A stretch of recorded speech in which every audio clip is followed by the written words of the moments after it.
Welcome to this Sudoku tutorial for beginners. The first technique that is typically used to solve a Sudoku puzzle even by expert solvers is called scanning. Scanning means looking for opportunities to place numbers. The scanning method is easy and it's the first thing you should do when you start a puzzle. Let's see how it works. This is a Sudoku puzzle. Let's see how the scan works by first looking at the bottom row blocks 1, 2, and 3. Now look for a number that is repeated twice. Do you see one? Let's start with the number 6. We can see it is repeated twice, once in block 3, and once in block 2. Remember, each number 1 through 9 must appear once in each row, once in each column, and once in each block. So block 1 needs a 6, and where can it go? Well, row already has a 6 here and row has a 6 here, but row does not have a 6 in it, and block 1 doesn't have a 6 in it, so the 6 in block 1 must go in row, and now we can easily place the number 6 here. Column this since columns this and this are already occupied. In Sudoku, there are two main ways to solve puzzles by using either placing techniques or elimination techniques. This method of scanning for opportunities is classified as a placing technique. Okay, so we placed the number 6. Let's look for more opportunities.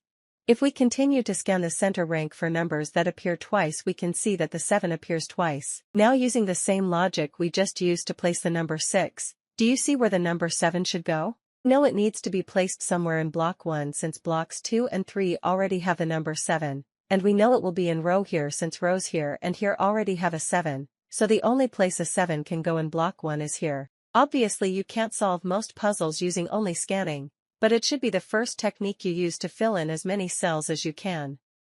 Keep repeating this process for the numbers 1 through 9. So if we continue on, we can see that in the block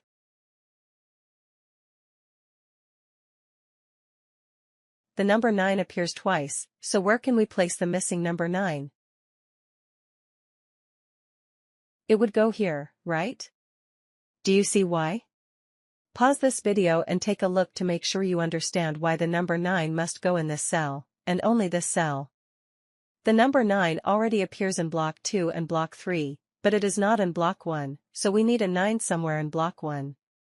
But since there is already a 9 in row here, and a 9 in row here, then the 9 must go somewhere in row here block 1, and the only cell that is open in block 1 row here, so that's where it must go. Now you may be thinking this is too easy, you can't solve an entire Sudoku puzzle using only this technique, and you are right, most puzzles, even easy ones, need at least this method and the counting method to solve a puzzle.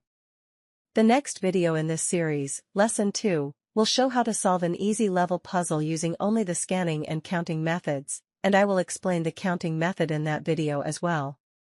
Try solving the puzzle yourself before watching how I go about solving it. If you continue following this series of videos, you will gradually learn to solve more difficult puzzles and feel more confident with each new challenge. It's a rewarding experience when you do solve a puzzle. Thank you for joining me on this exciting journey. I hope you learned something.